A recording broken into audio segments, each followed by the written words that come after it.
nom est Bala Moussa Konaté, je suis ingénieur en point associé, chef d'entreprise.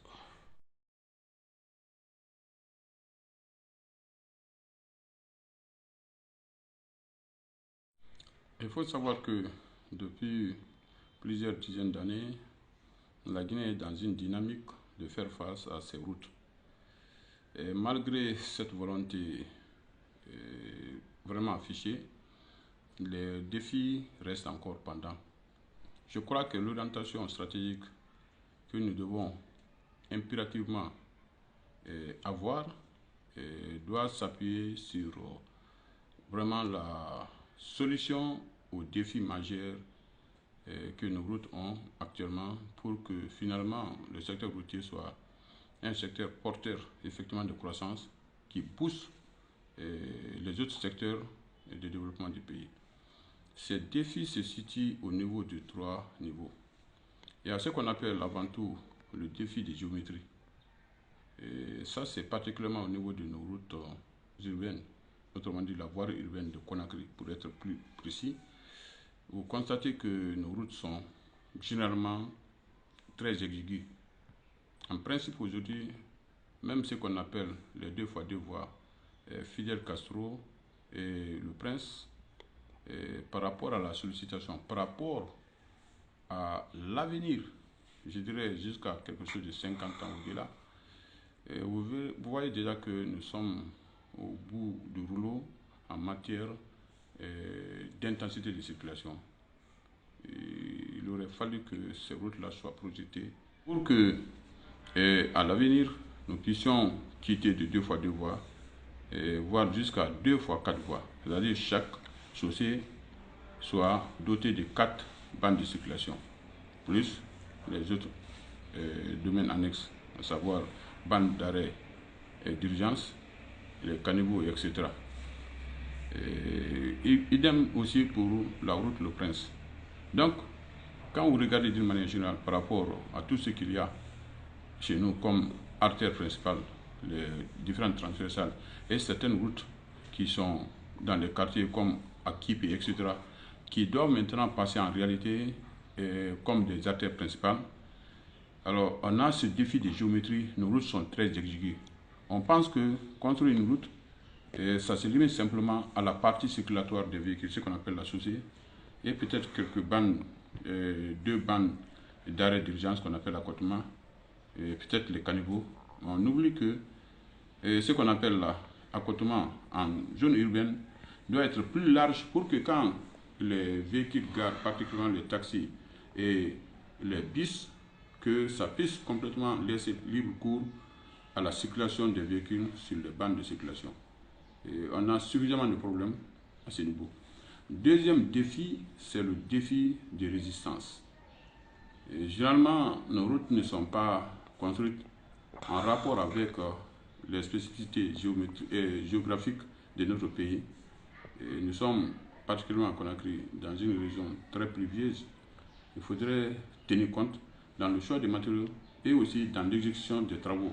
Être très minutieux, très attentif par rapport à chaque opération qu'on pose. Particulièrement, il faudrait que le système de drainage des routes soit très efficient.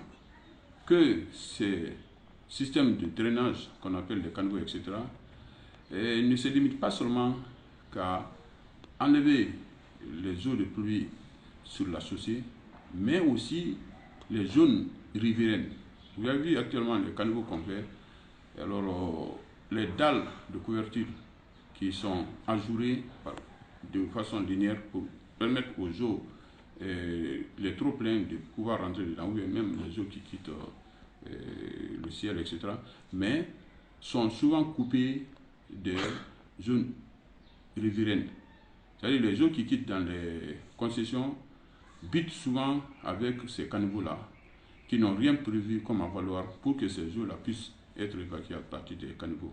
C'est pourquoi plus nous construisons des routes, plus nous avons des problèmes liés, si vous voulez, à la gestion de ces eaux-là. Nous créons de facto ce qu'on appelle les inondations artificielles. Force est à craindre encore que la saison pluvieuse prochaine, au regard de nos constats que je suis vraiment à mon fort regret de dire que les eaux vont encore beaucoup menacer pendant la saison pluvieuse 2024. Et le défi de résistance nous amènera peut-être à cette question épineuse du choix entre le béton armé et le béton bituminé sur la chaussée. Mais ce défi est tellement à rude épreuve en Guinée que nous pensons que c'est un choix de matériaux, à savoir préférer le béton armé au béton bituminé. Et le troisième défi majeur se situe effectivement au niveau, n'est-ce pas, de ce qu'on appelle l'exploitation. L'exploitation de nos routes est si mal organisée que même les bonnes routes ne sont pas exploitées à bon escient. Soit ce sont les marchés publics, notamment à Anta, à km 36, à la cimenterie, à Koloma, à Ankosien, etc., qui réduisent drastiquement tout ce que la route pouvait nous rapporter à ce que j'appelle souvent à un petit rien. Et ça, c'est une question de civisme, c'est une question qui reste pendante et qui doit être résolue par d'autres secteurs, à savoir le ministère de l'Habitat et de l'Urbanisme, à savoir le ministère en charge de l'aménagement du territoire, c'est-à-dire les mairies, etc. Et sans oublier aussi que dans la construction des routes, tous les services techniques doivent travailler en synergie. C'est-à-dire le ministère de l'Habitat a sa partition de façon indispensable, le ministère des TP, le ministère des Transports, le ministère de l'Hydraulique, autrement dit, l'adduction d'eau qui est une partie souterraine à la route. Il y a le réseau Internet, et il y a même EDG qui plante ses poteaux dans une disposition très désordonnée en relation avec les occupations anarchiques. C'est une question globale. Le ministère des Infrastructures, à lui seul, ne saurait nous doter des routes qui vont nous satisfaire à tous les égards, sans le concours indispensable du ministère des différents services que je viens de citer. Mais la citoyenneté aussi a son rôle à jouer. Et vous allez voir que nous n'avons pas une éducation civique efficiente par rapport à l'usage de la route. Et le ministère des Transports est d'autant plus interpellé que les véhicules presque en rébus, ou en tout cas les camions en particulier, sont d'un état si piteux que souvent ils tombent en panne, même sur la chaussée. Même la nouvelle route, la nouvelle route qui vient d'être faite au niveau du 36, sous le pont de l'échangeur, parce que c'est l'ensemble qui forme ces ponts et les autres parties qui font les échanges entre eux. C'est pourquoi on appelle tout l'aménagement échangeur. J'ai pu remarquer au moins une ou deux fois direction Kuntia pour Sanoya, des camions remorques en panne, même sous le pont, réduisant vraiment la circulation. Imaginez si c'était à des heures de pointe.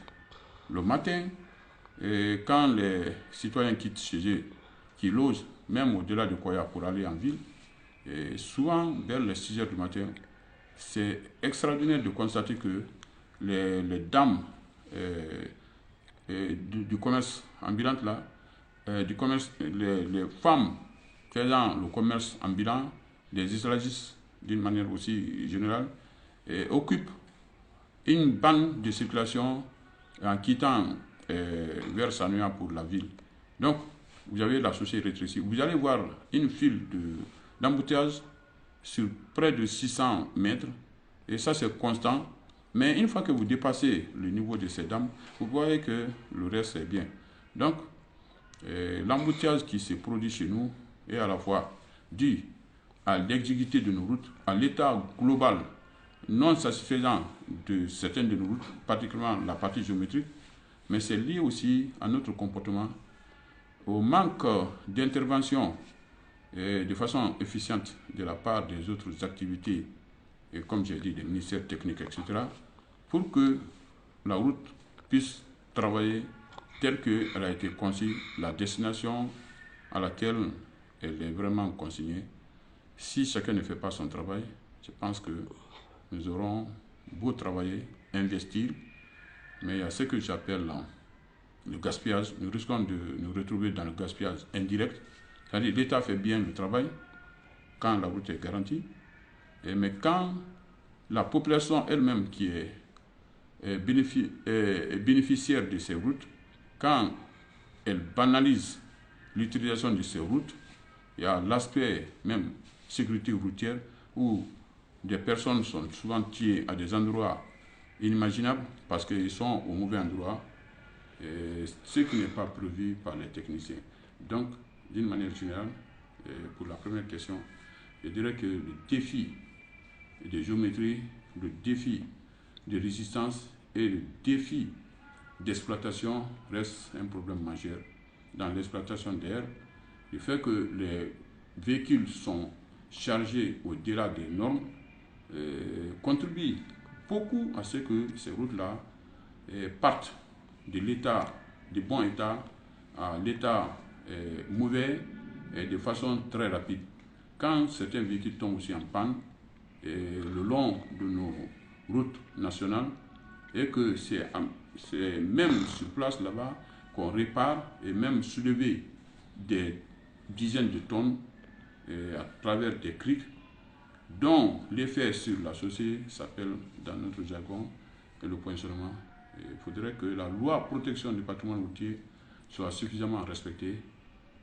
C'est une chaîne de valeur, à savoir bien concevoir, bien construire, bien entretenir et bien exploiter. Quand un seul maillon manque à cette chaîne-là, ça veut dire presque que la route ne sera pas à la hauteur de nos ambitions.